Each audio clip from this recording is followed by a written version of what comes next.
Premo ato mema adesema nyina kwaba eba United Television eso ebredu sen sama hodo abepiem na yaboaboa no a yede eba bedan waseda kese enkoma special ice mineral water enei wonam awiasoi eso uma wonsaka ensu a wo benom amani pedua no enya ahode saso na enchine papa empo wode to aduane ma aduane ne de ekọ enimu yie pa you2 iodate salt make am for edema sanso na this way chocolate drink ewie ese wutimi enya eye bibi papa egu uboso na wo honam eto yie enti eye this way chocolate drink na make am for edema best point savings and loans ese wutimi de usika eto bia uda na wada enti sika krabia metimi akam for dem eye best point savings and sanso na best assurance and so ewo honum ede emau ensama abetoja ni tipo na mede eba bedan Ghana man panyini his excellency na nadodankwa ekufuado esijina yekete se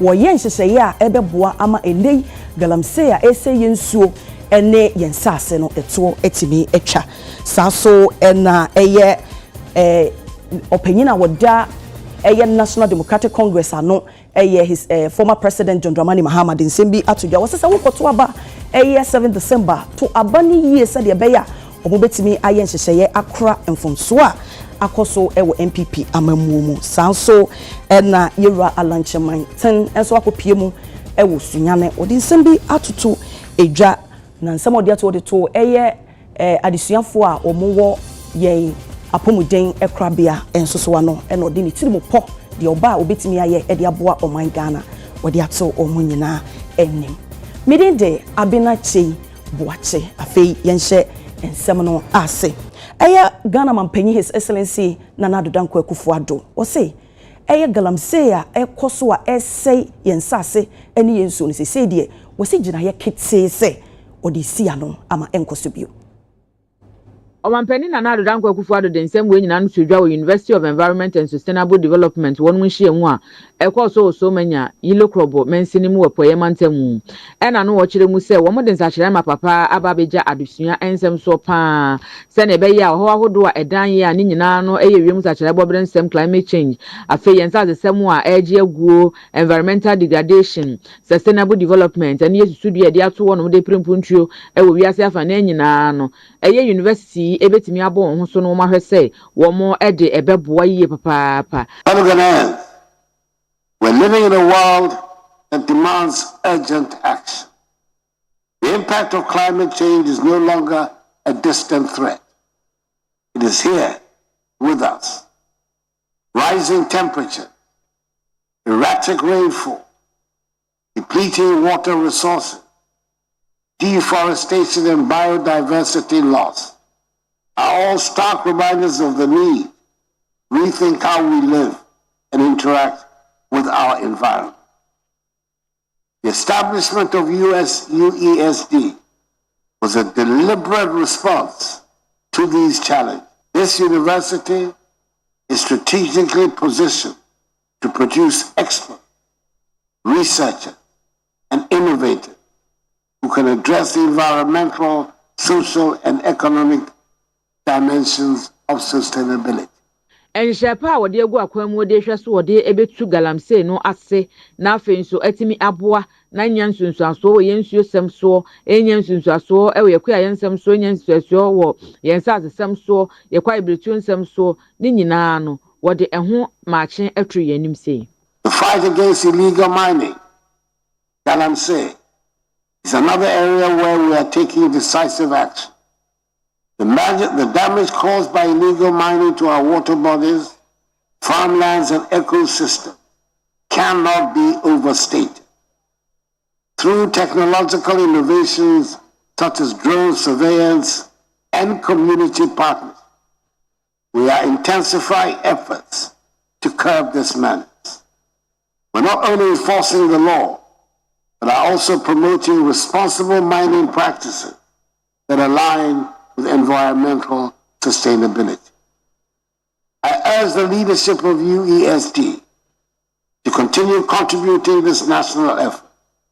The research and expertise are critical in developing practical solutions to these pressing issues. Vice Chancellor Emma University of Environment Sustainable Development Eddie Ensem Etudwa na Vice Chancellor Professor Eric Nyako Simpson one also echere ensemu sei. Mr. President, the 3 Get Fund projects comprising the administration block currently at 72% completion and auditorium block at 85% completion and a block right in front. If it were not for this, you would have seen that, which is supposed to be used as a library and ICT laboratory, which is at 35% completion, have all stalled at various stages of completion. Due to inadequate office spaces, we have had to convert some lecture rooms into office. We should be grateful, Mr. President, if the administration block will be completed so that we can move in and ease the pressure on our lecture halls. Yo webusha for otumfo osietutu otoso mienu asante hene edi dwumadie kese pa ni nyina afahye kese a odiye wonatenabea menhia palace na dwumadie yi enyina egina honom de mase abra asante hene otumfo se agiman prempe abra wo free Seychelles Island eso baye no afei ene mfinhia wo ha na dwumadie ne ekoso no mpanyifo ahodo bebre ne kopie mu wo ho Ghana man panyin His Excellency Nana Addo Dankwa Ekufuado ekopie mu bi wo ho sanso ene otumfo ne ho kani Lady Julia no so wo ho asante mantam mu panyina oda no enso so no wo ho no bi sanso ena honorable Oseiche Mensa wonso mpanyifo dodo na ene bepie mu wo ho.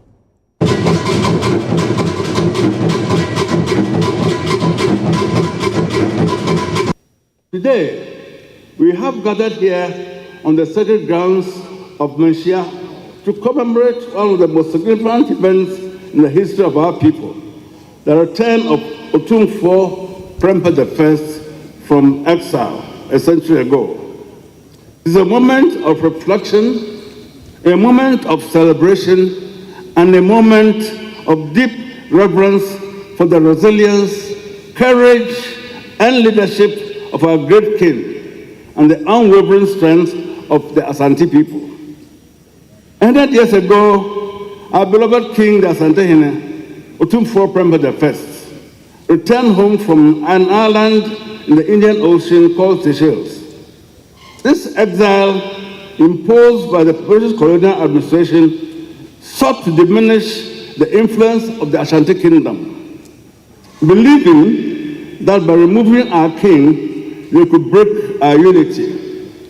But alas, as history has shown, they were indeed wrong. Instead, our unity deepened, our culture remained steadfast, and the spirit of the Ashanti people became unshakable. In 1896, Otumfo Prempeh I, along with key members of the Ashanti royal family and his closest advisors, was taken into exile.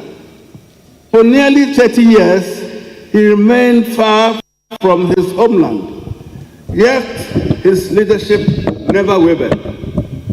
He never surrendered his love for the Ashanti people, and his return in 1924 marked the rekindling of hope, pride, and resilience for all Ashantis.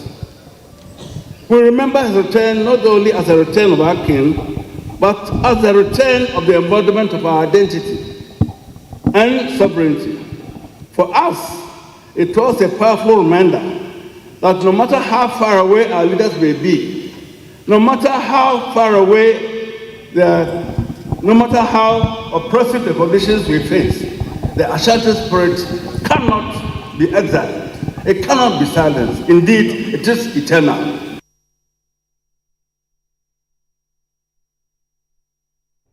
Opanyina otu franka Emma NDC amanyoko Yewura John Dramani Mahama edinsembia atudwa wose Ghana man nyame ya dom December 7 si ekoto aba yentu ne yie se de beya ensiesie a ebetimi aboa ama yesikasem akoyie no etimi aba nyina yenim se enche bia yebeto aba akabe na wotwe menu pepepe ne ato aba na ne America ne se abatwa ye kotui enya batwa eye tesenia yato kane we ya batwo eye sronko kra ya batwa se yetuni ya nyame adoma yesika sembe siesie na yenya hoto wo Ghana se antuni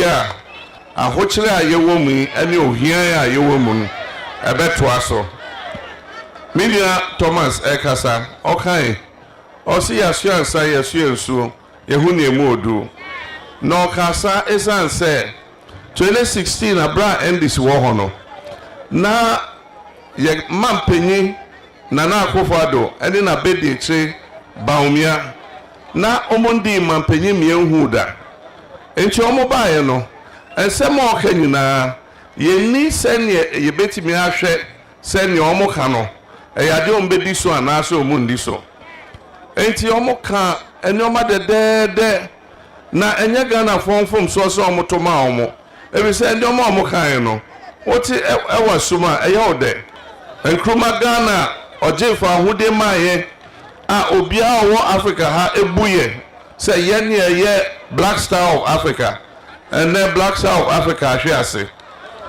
bebi ameko bia meye mampenyi dada ye frame se member conference member hambekasa bebi ameko bia asema obusa se na Ghana de ne bae ebiso omunim se yene enim yesika sebso hwe omunim se ye kaka be man bi kambia mambo democracy Ghana ene ye number 1 enso eneso de bibia say bibia ye basa wo ye mem ama Black Stars so aye basa ezu aka yentimi nye hwempo aka Black Stars John Beka ko shenkrofo na amaya me enso eneso Black Stars goal abomo ya yentimi hwe African Cup of Nations afibia ekobi afi de eno ano no yenko ye efrim ezu eza enti enede nyame mese ni nyame bia ye ebi se nyame ena oma yesi fom se omonso ombetra so no omo ye ni enhwe ebi se anka nyame anye ne saa anka beka so omo ne ba ya ankombe yesi omo ne ba ya ankombe yesi anka dia ndisi be bia enso yeni enso enede yetimi wo se ye yere dada ye ja no ye hu ni awaye lipo a nim ye shine na ye kodi nechi no afe bro ye no e koma ma edi ye no ya ye adwen se ye yere dada ye ne nete na e komu nkuye na ohwe ye yie ye sa akọware no. Okay, yenko piemu ewo New Patriotic Party for so akache opinion to franka de amaomo mampenyini abediechi Dr. Mahamadou Bawumia. Wodi sembi atujabra na woka kire NPP amayokuofo manyina se. Omonyere wo ho no monta nechi na omuntumi emfa abatuo mu emboro NDC for esanse. Se wo yire wo ho to aba no ema nsonsonye demu no kese a eno na ebeboa pa. By the grace of God, inshallah, we are winning this election. We are winning this election. Make no mistake about it. The only issue for me today, if we vote today, we win. The only issue is the gap. How big a gap we are going to give our opponents. I want a big gap. I want a big gap. I want all of you to come out. I want a big gap. We want to beat them well. So come out and vote. Toboy, the reason why we are going to win this election is because of the work we have done. You have seen in this election, there are two of us, isn't it? Myself and the former president. He has been president before. So we have to look at his record. when he was president, he told us that all the meat had finished. It was only left with the bones. Do you remember? Choboy, during his term, we did not have chalk in school. There was no chalk in school. During his term, he cancelled teacher training allowance. During his term, he cancelled nursing training allowance. During his term, the National Ambulance Service collapsed. During his term, the National Health Insurance collapsed. During his term, all the money, hundreds of millions that were given to him to develop the North, he said he was rearing guinea fowls under SADA. We have not seen one SADA project in the 5 northern regions. Is there a SADA project in Sabuba?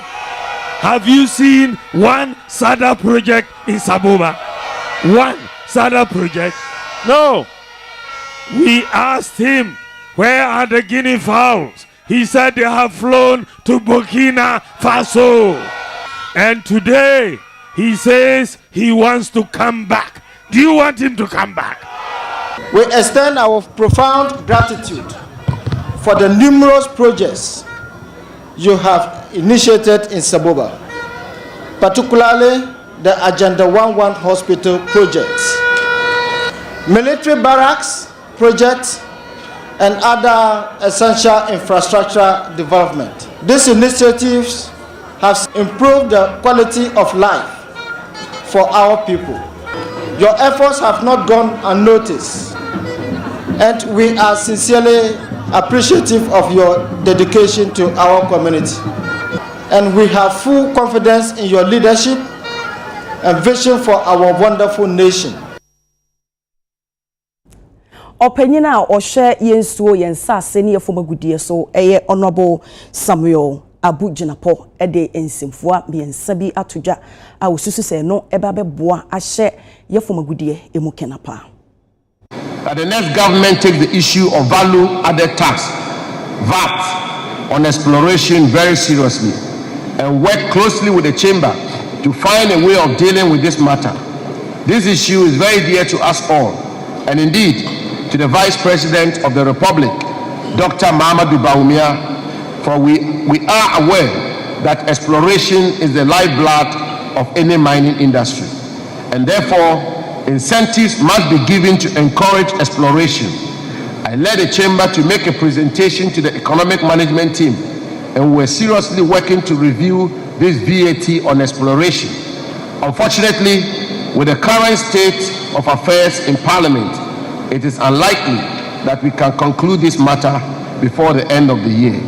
I will therefore respectfully and strongly recommend that the next Minister for Mines take this matter up, and it is my hope that the chamber will collaborate with the minister to deal with this matter. Secondly, that the issue to do with security of large-scale mines should never be compromised. The industry grows if industry players have the peace of mind to conduct their business without fear of being attacked. Again, this is a matter we prioritize and train special security forces for deployment to mines. I have also led the chamber to make presentation to the Ministerial Security Coordinating Committee of the National Security Council on this matter, and it is my hope that the next government follows through with the agreed recommendations to ensure adequate security for large-scale mines. Thirdly and finally, that successive governments, the chamber and its members, pay particular attention to the development of mining communities. This is closely linked with the security of the mines. If the local community is happy, the mines will hopefully, and I say hopefully with emphasis, be safe. Let us therefore work together to promote the development of mining communities while also supporting government's efforts at tackling illegal small-scale mining. Our heartfelt congratulations go to all the award winners. It is the hope of government that this recognition you receive tonight will inspire even better standards and results from our industry. Sanso ena opanyina oda cocoa border no eye orura Ajima Joseph Boahen Edu ede adesede ato ema enkanka omu kokokua yemu se omufo mahoden ena omu kokromoti nyina entai MPP amayoko nenim enkanka ebra yekwakoto abe Penny Kwanjefo oda Ghana cocoa border no orura Joseph Boahen Edu na nsem we nyina no de tudwa wo kofuodua wo epoye mantem ebra na wo mo edan ekuo bi de efre no Eastern Women in Cocoa Cooperative na no watch them say so mukukuro mani krakra mani ko wo nchi a wo mo be kan no ma woni say NPP aban no wo pe emasem ye pa do masem pe say kanko ene eyi yanso fa ne tuma pefre ye wo emasem eno nti ena kane mampani John Ejakungofo ne mpenso krampo no odi free maternal care policy no eba ye edema apemfo sanso so ena mampani na nado danko Akufo-Addo nso de free senior high school policy no aba ena mampani abede eche Dr. Laji Muhammad Bawumia sisi na otu franka de ama MPP amanyoko wono so de boshan nsem awodo no atudwa wo chire mu se obehwe na ne eye scholarship awodo wo so wo hwe no wo ye edema kokoko akuyafo ene wo mo emma ne o madisuafo nyina no obehwe no aye ne pepepe enti ene wo se wo mo nto aba ne fama wo mo e wa afiwe abato se ne be ya sa boshan nsem ni nyina no wo meto akoso no mo enjoy said the woman enjoy edi free kane mampani John Ejakungofo ne mreso mampani na danko Akufo-Addo ne mreso ebe nyina e afiwe abatum mampani Akufo woko ema de odija mo na ye free maternal care enkane penfo ko awoso ontu asika ye hwe no osi da bi not the free maternal or the buy. Another so the free senior house we are blame. Mama Pine, number one, for free university, emblem Kwala. Obi. Ewa Duma, near can set me dancing. And I see them one wo. A Yanko Yankupon and what the other one the braille, not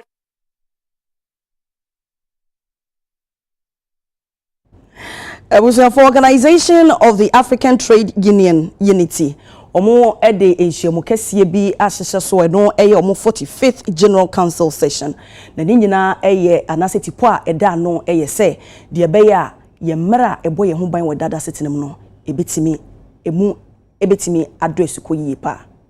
Kenya's former Prime Minister Raila Odinga na onumunyamfo yi de ensem atudwa na wo kyeremu se wo hwa bibimam ha no mo ade ba ko di yenya pa ema ne mema wonmu di bira hodro se wo fa di so nipa dodo ye adwuma e wonwumaku ahodro mu ye ma akwanya no de ato wonu mama mema no mu nyina afa di bira hodro ni nyina di so no wom de aboa pem empuntu esem sikasem tutu ensem amemu nsem no e wo fom dodrodro enti e wo se ye hwe ho nsenkan afa nso wo se wo mo ni adwuma ye so edoso ye pa wa bibimam ha no eno ntia wo san hye pa edosi ase pa eba na wo mo edebo akwanya no to wono na nipa dodo no so mo adwumaye na afen so se wo hwa ba ne nwumasua ensem ne niam ba ko mienu bi ekeka ho a ni nyina na wo so mo ye no mo de pe ebibiman no ekankro ni nyina wo de ensem atudwa e what 45 session of the Organization of African Trade Union Unity Council meeting e ko so e wo enkran no ase. Africa is beginning to look bright.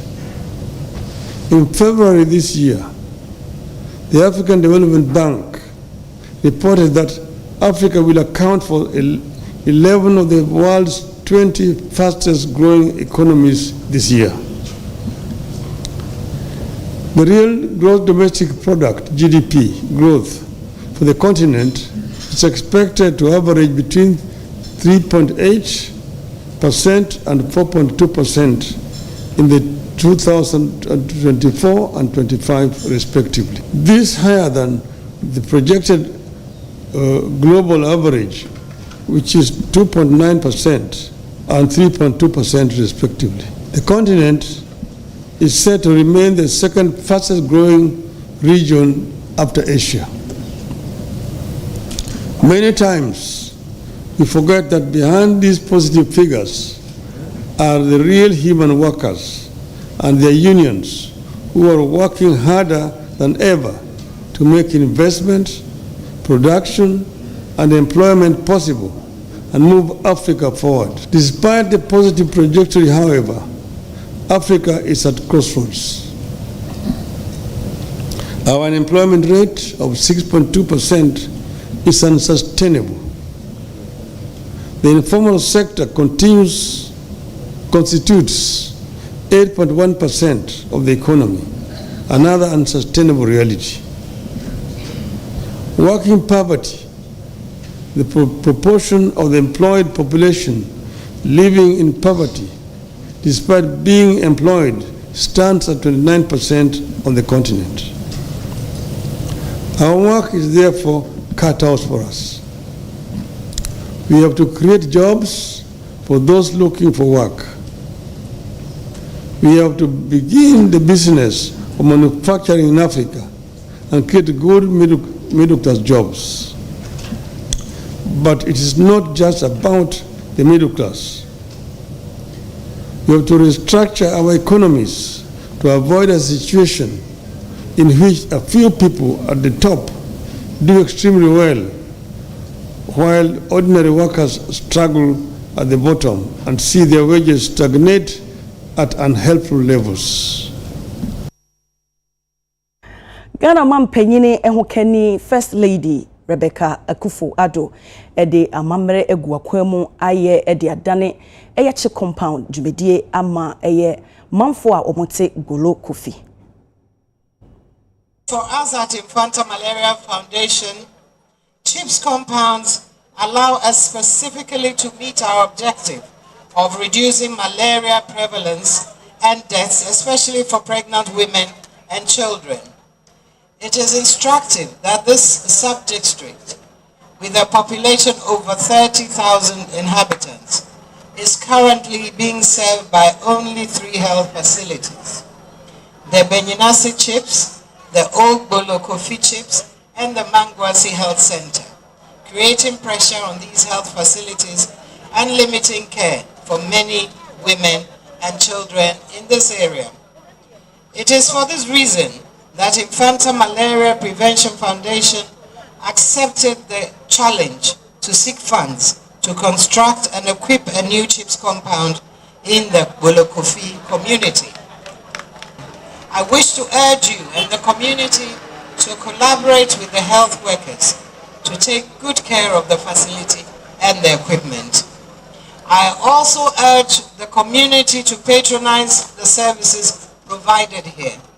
I know that a midwife would soon be posted here permanently. The Golo Kofi CHIPS compound serves thousands of people but does not conduct delivery due to the poor nature of our facility. With this amazing facility by Infanta Malaria Prevention, the Golo Kofi CHIPS can now do deliveries and also ensure the privacy of patients. I will still plead with Honorable Sami Auku, MCE, that Her Excellency and the team have done marvelously well by providing us even with 2 bungalows for us to live in. But we have more nurses, and then looking at our community, there are scarce of rooms to rent. So most of my nurses live by the nearby communities, i.e. Ekropon, Adoso, and the rest. So commuting to work has always become a problem. And even when we close, it has to always be Okada. And then when it gets to some time, it doesn't work. So I will still plead that we still need more rooms here for the nurses to all be here. Again, Honorable Samuel, one major problem facing us, we the nurses and the community as large, is a poor area network. There's no network here. As you are sitting here, probably you are expecting an important call. It will not come.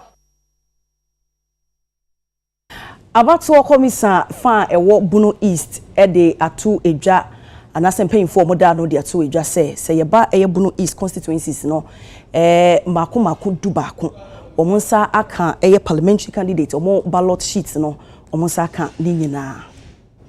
We all agreed that this morning 8:30 we'll converge here to take delivery of the ballots. We had a pre-meeting and we all agreed the modality in which we should take the delivery. So in fact today we are receiving them at the regional level, and then since it is only the parliamentary, we are waiting for the presidential so that we will invite all the constituency level, and then they will now take the details. But as you can see today, what we are doing, the Electoral Commissioner want to give report. The regional election commissioner, the director, want to give report back to national.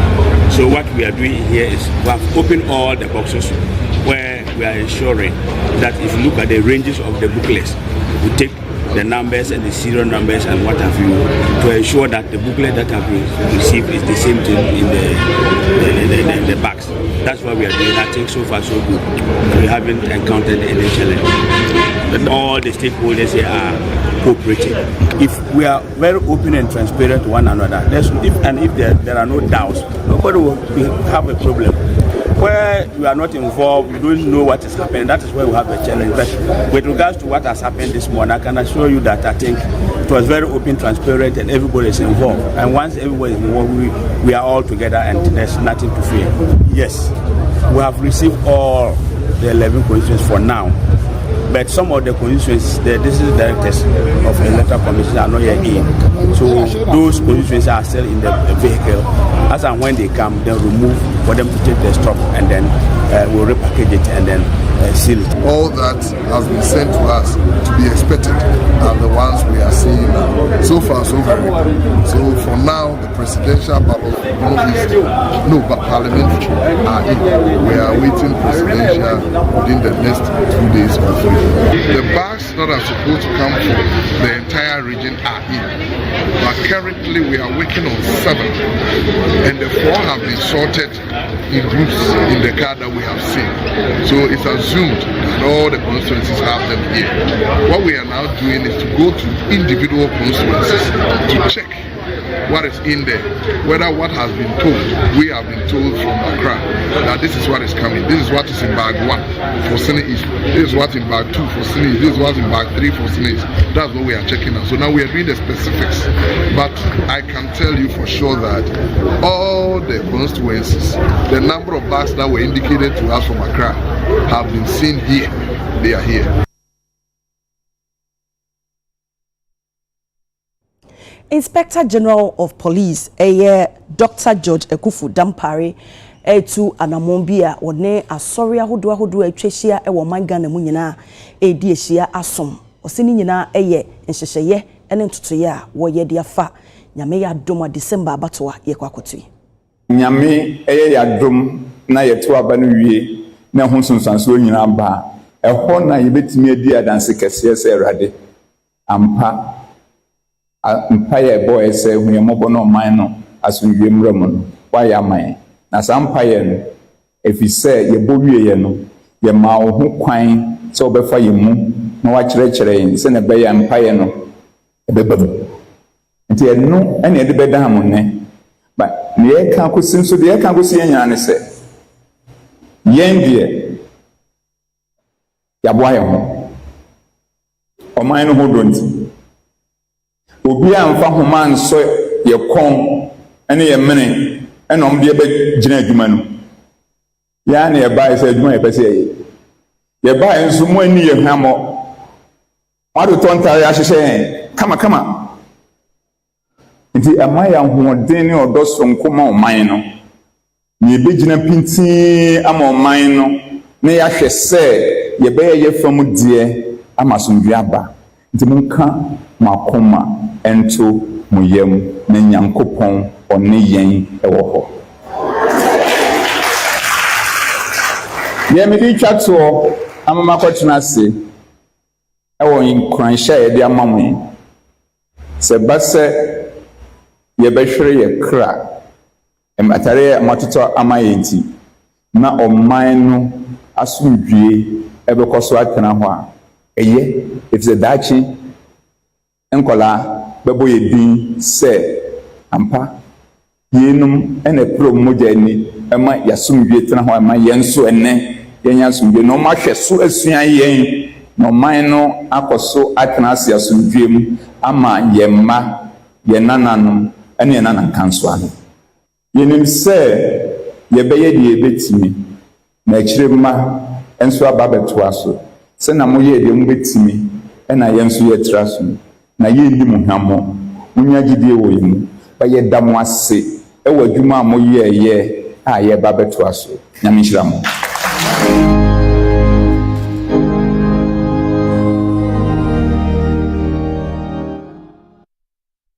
Abusuafo saso na yekopie mu ewo Eastern Region eye Mosu hene Osaberima Dr. Owusu Beyiman ese ekwan bi a obefa so e de abo ni nsuo ne nsase ho ban free eye galamsey ho bia no obeye mi aso man hene Osaberima Dr. Owusu Beyiman de nsem we nyina no tudwa no enana e kyerem se enche bia wo mo ho e de afahye foforo bi e ba we no yato ne din yensom na yensom we no e yaje a won mo ebe ma adehye a wo mo fimi oso anyame adom wo mo enya enyinapa na wo mo aginagina ha e wo ba bibia no a wo mo ehunu wo mo ho se ne wo mo ama no ne wo mo ma Ghana ha no mu o ne nyina no wo mo ebe mo wo mo abafie na je so wo mo anam afahye we so e de ababa abeboa prempuntu esem e de amame oso e man no na wo mo akire mu a eyade asi a no hwe ani mu se wo mo betimi asi modern community center na afi secondary school enti ne nyina ne beye wonsom dwumadi a wo benam yensom yi so no mo de aboa na wasanso aweboa no su eguso na na se sebi wo kana chi a wo hunu da wo se wo bebo mmode aye do betimi aye bia we se enipa bia no be na adwene se ensu a ededede me oso no wo bekwa akoye galamsey wo mu no enie se wo de ne nkwakora betwa so na wo de bebo ensuo nsem no ho ban a ne nyina wo behwe no waye ne pepepe se de be wo beje ne man no so e de afri galamsey activities ne nyina emu madam ama min so ba ko e friend dantare mbedi akonyan no muntu agudi ne manto no enti mi ko mu ko ya amamre se enso wo sunsun ona ma nkwa enti so bia ba mu so betu agudi a omoka ne machine nsai mo nya bi oboka ontu etsenso no so mama mrante ehwe so bia nkomu nkotu agudi o aban emma obia kwan saban ma okrata se kotu agudi akra wanka se kotu ni wonsuom enya illegal se empo kra ya ma mining lease se kotu agudi a emra no mu no akwansi be hasan e wo wa se o mensuo ohin wo mo su krom hai me ma kwan e ma nkotu wonsuom na minsuo no American I friend dantare no ono de obi enkomu nkotu ye eti me makwan ememu ane mayu ne the whole town of first kroma na ye wo problem wo ha na ye tematete divisions wa bezi say ye we ne hu say ye ye toa so sa every afibia no a eden kabom so nkon beba eti danum trankonwa de yajatum ye ne nana transe asusu hu nti ye good ama nkrofo so anya dwuma ye nti nurse no ye de a grand style no de ye bema ya nkrofo ni bia no anase o so sebe o manya dwuma aye kaja san kabom o me nka ye homom no ye nchichiru kuru na kuru nko nanim se o hia ye nya no no ono open kabom eme se obetra so ade a ne da nani super de nkabom na oba nso 1 year no yesu yehu se nkabom so ya dwuma. Saso and the Public Interest and Accountability Committee bontoa ewa Ashanti Region ni nyina eye aban nyumaku ahodo anase projector omoye ewo Ashanti Region eno mofaso Empanifo ye wo Public Interest and Accountability Committee a yetwa ne tia kan sepia kwa probo akwa kwhwe aban dwumadi ahodo moye ewa Asante Mantam ha na omo enso ahwe ne mom kopie mu ewo chips compound bi ye wo akua krom eno omo san kwhwe 3 unit classroom block bi a ewo wiamoase eno no wo seche East Mensin mu ewo Asante Mantam ha no mu wie ye omo nem central for kasa no na member wo ka Public Interest and Accountability Committee no no nana kwaku ade to aso echemu se saa dwumadi omudie ne hina no womunya sika no edi free fango aso ye enu nti etwa se abrani abre wo mokwakwahwe se de omudi sika ne ye no enu ano no na afa dwumadi omudie no so ebeboa wo man no mpuntu ana wasan to aso echemu se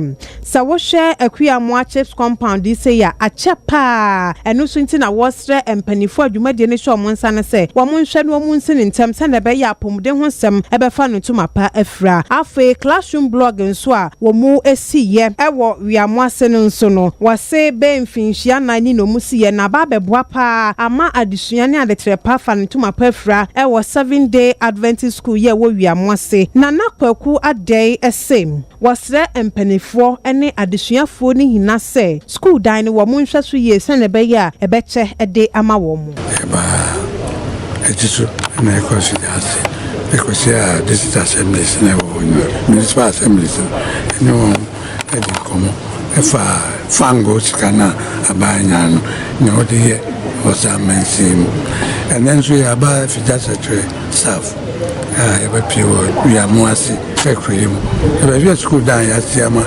yan kala nkitin primary school ni KG and then the only be 4 years ni MPI for the wa yadi all skanachi if you say nya banso or this kanaye no oja pepepe na e banso dan no we be 4 years in kolano e kosu abefe na market ti bi o wa etosi mu na e be sra ni say school for na nkatanso enfa bi ntu omoso parent teacher association for na market ti na e wo sabi windows na e fi no anu here buy ska wo one casa school no PT and school koda no bet me paper windows and the doors no na school na efe na nese nenti aba mbesi no nwamba mfaso ama yenya